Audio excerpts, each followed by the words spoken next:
Hello guys, my name is Aman and welcome to my YouTube channel school fellow classes. Guys 8th class की जो book है Prachi publications की English grammar के लिए, उसका चैप्टर नंबर 6 करेंगे। काफ़ी इंपॉर्टेंट चैप्टर है। आपको इसी क्लास में नहीं, आगे किसी भी क्लास में आप जाएंगे वहाँ पर आपको द प्रोनाउन का यूज़ मिलेगा ही मिलेगा। इवन जर्नल इंग्लिश में भी हम प्रोनाउन के बिना 1 या 2 लाइन से ज़्यादा नहीं लिख पाएंगे। तो चलिए, प्रोनाउन का कंसेप्ट जब इतना इंपॉर्टेंट है तो इसको करते हैं। लेकिन मैं आपको सिर्फ एक्सरसाइज नहीं कराऊंगा, हम पहले कंसेप्ट्स करेंगे, देखेंगे कि प्रोनाउन क्या है, उसके टाइप्स करेंगे। और जैसे जैसे मैं नई तरीके से करूंगा, जैसे जैसे हम टाइप्स करते जाएंगे ना, और उसके बेस के ऊपर जो एक्सरसाइजेज होंगी वो हम साथ के साथ करेंगे। ऐसा नहीं करेंगे कि पहले एक वीडियो में सारे कंसेप्ट करेंगे फिर धीरे धीरे एक एक एक्सरसाइज करेंगे। उससे थोड़ा सा ना इर्रेलीवेंट हो जाता है। जैसे ही हम कोई टाइप करेंगे और उसके अकॉर्डिंग कोई एक्सरसाइज होगी तो हम उसको साथ के साथ कर लेंगे। तो चलिए फटाफट से वीडियो स्टार्ट करते हैं द प्रोनाउन के साथ। Read the following lines about mister Kumar. Mister Kumar के बारे में कुछ लाइंस दी गई है, ये हमको रीड करने के लिए बोलता है। तो क्या बोलता है? Mister Kumar is a teacher. Mister Kumar is to retire in June. Mister Kumar's colleagues are planning to give mister Kumar a farewell. अब देखिए, ये जो ऊपर जो लाइंस दी गई थी इनमें क्या था? Mister Kumar has been repeated many times. देखिए, मिस्टर कुमार यहाँ यूज़ हुआ, फिर यहाँ पे हुआ, फिर एक बार यहाँ हुआ, फिर एक बार यहाँ हुआ। तो इससे क्या होता है, पैसेज की जो रीडिंग होती है वो बोरिंग हो जाती है। इसकी हालांकि ये गलत नहीं है, मैंने बार बार यहाँ पे मिस्टर कुमार यूज़ कर दिया, ये गलत नहीं है, लेकिन 100% ये सही भी नहीं है। सही कैसे होगा? इंटरेस्टिंग भी लगे और सही भी हो, उसका तरीका क्या है? ये है, mister Kumar is a teacher, he is to retire in June. अब देखिए, मिस्टर कुमार की जगह हमने क्या यूज़ किया? ही यूज़ किया। He is to retire in June. His colleagues, यानी कि मिस्टर कुमार के जो कलीग्स थे ना, his colleagues are planning to give him. यहाँ पे मिस्टर कुमार की जगह फिर से क्या आ गया? Him a farewell. मीनिंग दोनों का सेम है, बस लिखने का तरीका अलग है। इंटरेस्टिंग तरीका ये है, ठीक दोनों ही है। मेरी आपको सलाह यही है कि मोस्ट अप्रोप्रिएट यही है, तो इसी को हम यूज़ करेंगे और इसी से हमारा कंसेप्ट निकल के आता है तब प्रोनाउन का। तो प्रोनाउन किस चीज़ को बोलते हैं? जो चीज़ हम नाउन की जगह पे यूज़ कर सकते हैं उसको प्रोनाउन बोलते हैं। अब इसमें I, we, you, they, he, she, it, mine, his, her, it, our, their, myself, herself, somebody, someone, one another, each other, which, whom, whose, ये सब क्या है? प्रोनाउंस हैं। ये हम नाउन्स की जगह पे यूज़ कर सकते हैं। तो यहीं से डेफिनेशन भी अगर हम समझना चाहें, a pronoun is a word which is used in place of a noun और नाउन फ्रेज। नाउन या नाउन फ्रेज की जगह पे, नाउन फ्रेज का कंसेप्ट भी हम बाद में देखेंगे अगर यूज होगा तो, लेकिन बेसिकली तो यही है कि नाउन की जगह पे कोई वर्ड जो यूज होता है उसको हम क्या बोलते हैं? प्रोनाउन बोलते हैं। यहाँ पर 8 तरह की प्रोनाउन दी गई है। अगर आप मुझसे पूछोगे कि क्या मुझे सारी याद है, तो मेरा जवाब होगा नहीं, मुझे सारी याद नहीं है और आपको भी याद रखने की जरूरत नहीं है। क्यों नहीं है? क्योंकि हम इनके कंसेप्ट समझ लेंगे। हम ये समझ लेंगे कि विच कब आता है, दे कब आता है, आई कब आता है, योर सेल्फ कब आता है, ईच अदर कब आता है, ऑफ विच कब आता है, या जो भी आपकी बुक में एक्सरसाइजेज में जो भी यूज़ गिवन होगा, जो भी कंसेप्ट्स में एग्जाम्पल में जो भी गिवन होगा, हम उसको समझेंगे, कंसेप्ट्स को पढ़ेंगे, ताकि आपको एक भी क्वेश्चन याद करने की जरूरत ना पड़े। ना ये क्वेश्चन कोई भी, अगर एक बार ये आपने प्रोनाउन को समझ लिया या कोई भी कंसेप्ट है उसने आपने उसके अंदर मास्टरी कर ली, उसको अच्छे से एक बार ही समझ लिया, तो उसकी एक्सरसाइज याद करने की ज़रूरत ही नहीं है। तो अब हम यहाँ से एक बार ही टाइप्स करेंगे, उनके बारे में जानेंगे कि इनके अंदर क्या क्या यूज़ होते हैं, इनके क्या क्या है इनके अंदर। और उसके बाद आप देखना एक्सरसाइजेज में हो सकता है 1 गो में आप 10 में से 6 क्वेश्चन कर दो, 5 कर दो, लेकिन जितने भी आप करोगे तो वो आपको याद नहीं रखना पड़ेंगे। और जो आपसे नहीं होंगे वो तो मैं आपको करवाऊंगा ही, हालांकि वही नहीं, मैं आपको सारे करवाऊंगा और साथ साथ आपको समझाऊंगा भी। तो चलिए पर्सनल प्रोनाउन देखते हैं। देखिए, नाम से ही पता चलता है। The following table show the breakup of personal noun. आगे शायद एक टेबल गिवन होगा। हाँ जी, देखिए ये टेबल बहुत एक्सट्रीमली इम्पोर्टेंट बनता है समझने के नज़रिए से। आप इसको बहुत ध्यान से समझना। देखिए, मैं इसी में कोशिश करता हूँ समझाने की आपको। देखिए, यहाँ पर सिंगुलर गिवन है, यहाँ पर प्लूरल गिवन है। आपको पता होगा कि 3 तरीके के पर्सन होते हैं, first person, second person, third person. तो फर्स्ट पर्सन में कौन होते हैं? ऑब्वियस सी बात है, हम आएंगे, आई आएगा। सेकंड पर्सन में क्या आएगा? यू आएगा, तुम आते हो। और थर्ड पर्सन में ही, शी या फिर इट। ही, शी, इट, ये थर्ड पर्सन होता है। ये आपने याद रख लेना है। देखिए, मैं रूल्स याद करवाने के फेवर में बिल्कुल भी नहीं रहता हूँ, क्योंकि रूल्स लाखों हैं। किसी भी लैंग्वेज को आप उठा लीजिए, इवन हिंदी के अंदर भी लाखों रूल्स हैं, उनको याद रख पाना it's like more than next to impossible. बहुत मुश्किल काम है, बहुत इम्पॉसिबल सा काम है। लेकिन कुछ रूल्स ऐसे हैं जो कि आपको याद ही करने पड़ेंगे, याद ही रखने पड़ेंगे। 2 4 5 बार आप उनकी एप्लीकेशंस कर लेंगे, तब शायद आपको उनको याद रखने की ज़रूरत ना पड़े। लेकिन अभी फ़िलहाल के लिए हम इसको थोड़ा सा देखते हैं। देखिए 3 तरीके के केस बन सकते हैं। या सब्जेक्टिव केस होता है, जिसको हम नॉमिनेटिव भी बोलते हैं, ऑब्जेक्टिव बन सकता है, या पॉजेसिव बन सकता है। अब देखिए फर्स्ट पर्सन के अंदर अगर सब्जेक्टिव केस आई है तो ऑब्जेक्टिव केस आई का बन जाता है मी, और पॉजेसिव केस होता है माइन। आई, मी, माइन। ऐसे ही यू जो सेकंड पर्सन होता है, इसका ऑब्जेक्टिव केस भी यू हो जाता है और पॉजेसिव हो जाएगा यूअर्स, यानी कि तुम्हारा। इसमें माइन का मतलब होता है मेरा, पॉजेसिव केस है ये। और थर्ड पर्सन जो होता है ही, शी, इट, ही का ऑब्जेक्टिव हिम हो जाता है, शी का हर हो जाता है, इट का इट ही रहता है। ऐसे ही का जो पॉजेसिव केस है मेल के अंदर हिज हो जाएगा, शी का हर्स हो जाता है, और इट का इट्स हो जाता है। ये भी आपने रट नहीं लेना है, जैसे क्वेश्चन आएंगे ना तो मैं आपको समझाऊंगा कि इनका यूज़ क्या होता है। और ये तो हमने बात की थी सिंगुलर की, अब हम बात करेंगे प्लूरल की। प्लूरल के अंदर भी 3 केस होते हैं, first person, second person, third person, और 3 ही यहाँ पर केस होते हैं, सब्जेक्टिव, ऑब्जेक्टिव या पॉजेसिव। सब्जेक्टिव को ही नॉमिनेटिव बोला जाता है, ध्यान रखिएगा। देखिए फर्स्ट पर्सन क्या होता है, वी आ जाएगा, सेकंड पर्सन यू होता है तुम, और थर्ड पर्सन होता है दे। ये प्लूरल में है बेसिकली। आई का जैसे वी हो जाएगा, यू का यू ही रहता है, और जब ही, शी, इट बहुत सारे हैं, जैसे 3 4 लड़के हैं, तो उनको ही नहीं बोलते हैं। ही सिर्फ एक लड़के के लिए, या शी एक लड़की के लिए, इट चीज़ों के लिए या नॉन लिविंग थिंग्स के लिए आता है। तो ऐसे ही इन चीज़ों का प्लूरल क्या हो जाता है, दे हो जाता है। और इसके बाद अगर हम बात करें वी की, तो इसका सब्जेक्टिव केस तो वी ही है, ऑब्जेक्टिव केस अस है, और पॉजेसिव केस हो जाएगा आवर्स। यू का ऑब्जेक्टिव यू ही रहेगा, और पॉजेसिव केस यूअर्स हो जाएगा। दे का ऑब्जेक्टिव केस देम रहेगा, और पॉजेसिव केस रहेगा दियर्स। अब जैसे जैसे हम क्वेश्चंस करेंगे ना, तो ये टेबल आपको अपने आप ही याद हो जाएगा। देखिए सबसे पहला एग्जाम्पल, बहुत अच्छा एग्जाम्पल यहाँ पर गिवन है। Always use the nominative case pronoun if the pronoun is a part of subject. देखिए बहुत ज़्यादा बच्चे कंफ्यूज करते हैं, इवन कई बारी मैं खुद गलत कर देता हूँ। लेकिन रूल को इतनी अच्छी तरीके से आपने याद रखना है इसको, कि आप कभी फ्यूचर में इसको गलत ना करें। मैंने भी कई बारी, मुझे भी गड़बड़ी हुई, मैंने भी कई बार इसको याद किया। लेकिन अब ऐसा है कि याद करने के बाद 4 5 10 20 बार एप्लीकेशन मैंने इसकी की है, तो अब मुझे ये याद रहता है। आपको भी याद रहेगा। देखिए क्या है, my sister and me went to the movie. क्या ये सेंटेंस सही है? देखने में या सुनने में या पढ़ने में तो ठीक लगता है, my sister and me went to the movie.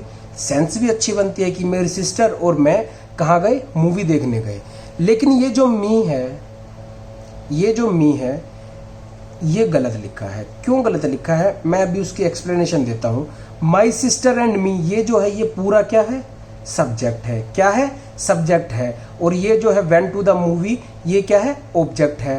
तो जब प्रोनाउन सब्जेक्ट केस के अंदर, सब्जेक्ट के अंदर यूज होते हैं, तो कैसा केस आता है, सब्जेक्टिव केस आता है। कैसा केस आता है, सब्जेक्टिव केस आता है।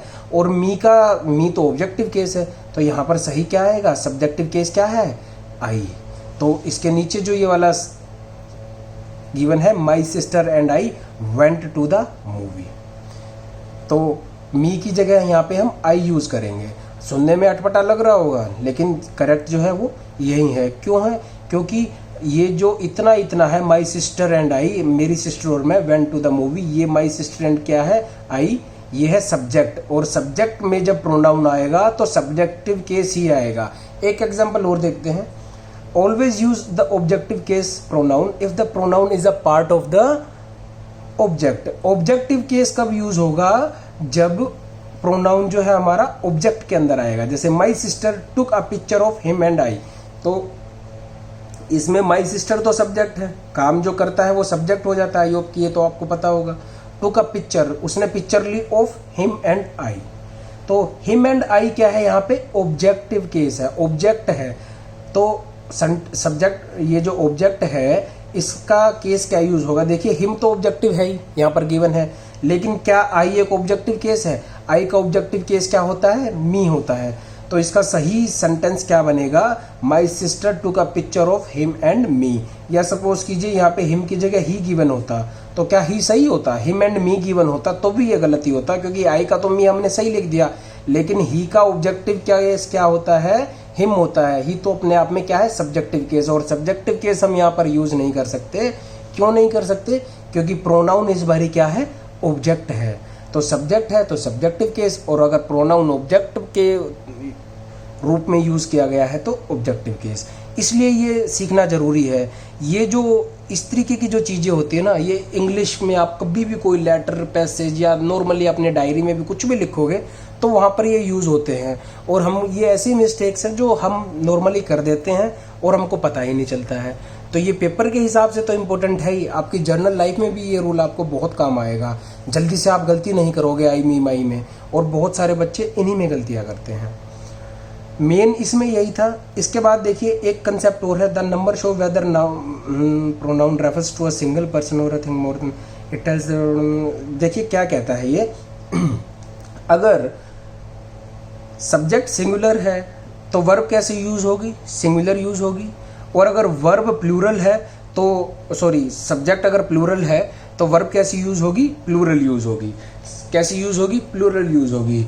अब मजे की बात मैं आपको बताता हूँ, थोड़ा ऑफ टॉपिक मैं जा रहा हूँ, लेकिन ये बात आपको बतानी बहुत ज़्यादा ज़रूरी है और मेरी आपसे रिक्वेस्ट है कि इस बात को बहुत ध्यान से सुनना।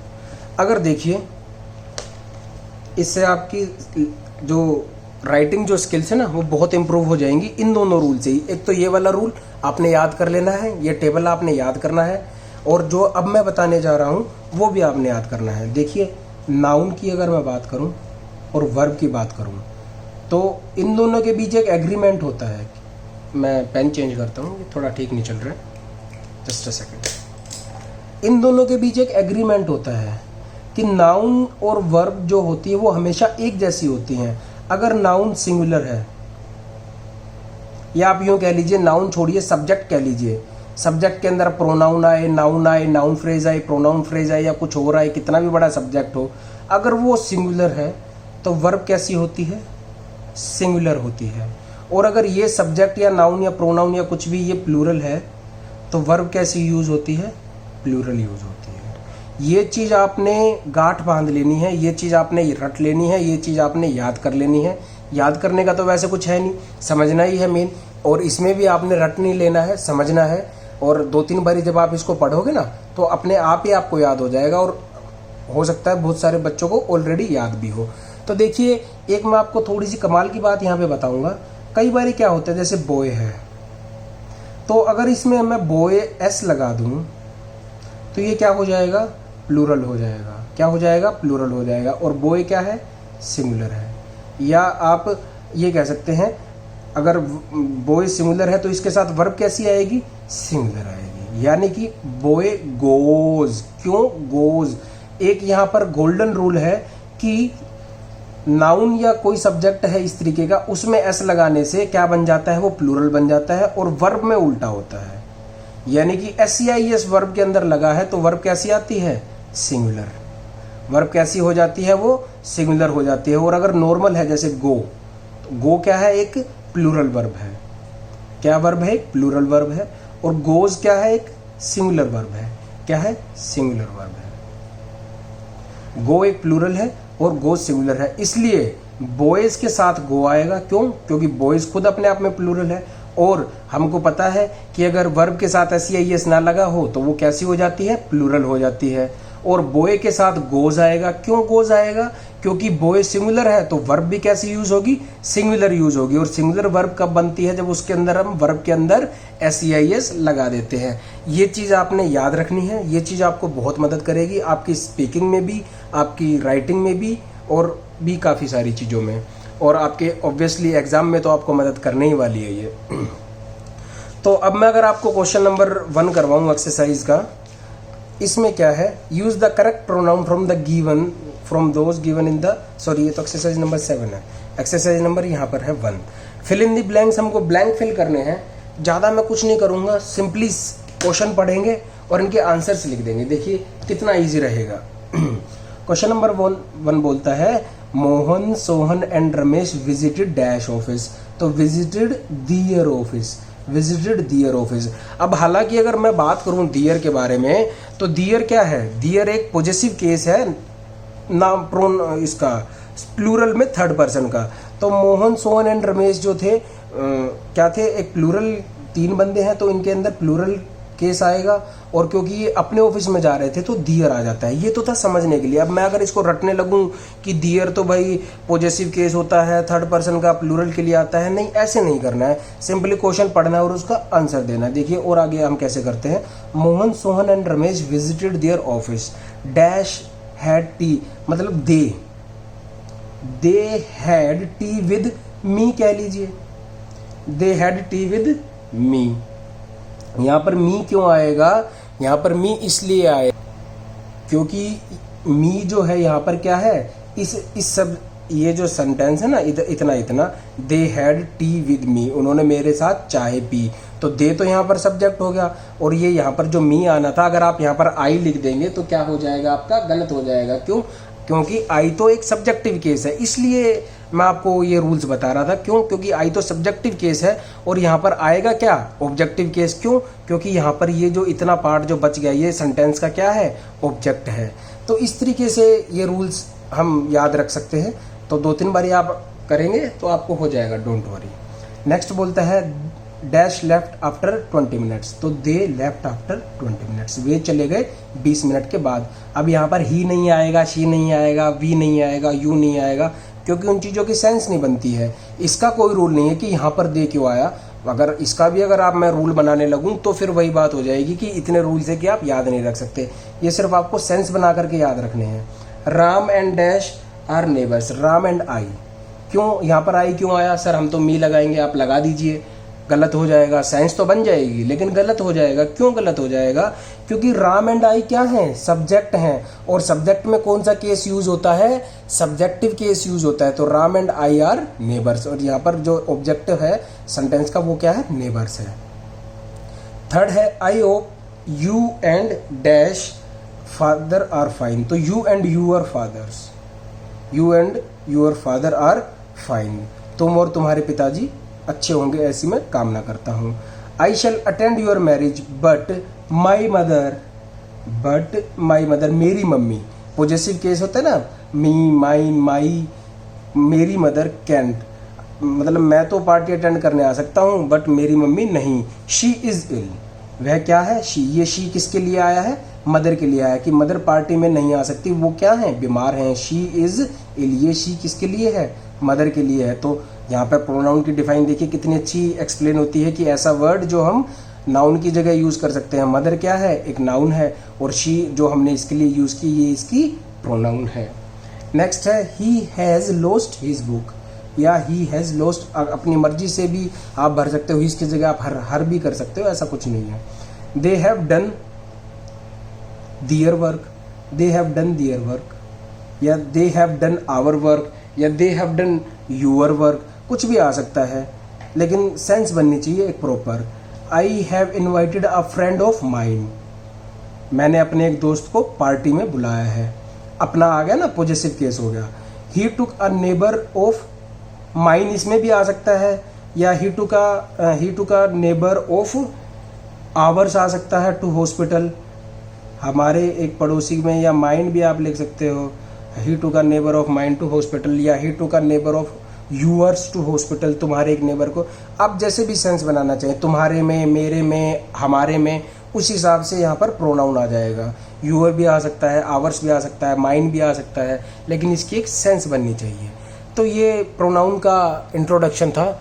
वीडियो काफ़ी लंबी होने जा रही है, तो हम फिलहाल इस वीडियो में एक ही करते हैं ताकि वीडियो ज़्यादा लंबी ना हो। इसके बाद हम जो नेक्स्ट एक्सरसाइज करेंगे उसमें कोशिश करेंगे कि हम 3-4 कंसेप्ट्स को और 2-3 एक्सरसाइजेस को भी करें। तो चलिए फिलहाल इस वीडियो में इतना ही। नेक्स्ट वीडियो में आपसे फिर से मुलाकात होगी नए वीडियो के साथ। तब तक के लिए गुड बाय, टेक केयर।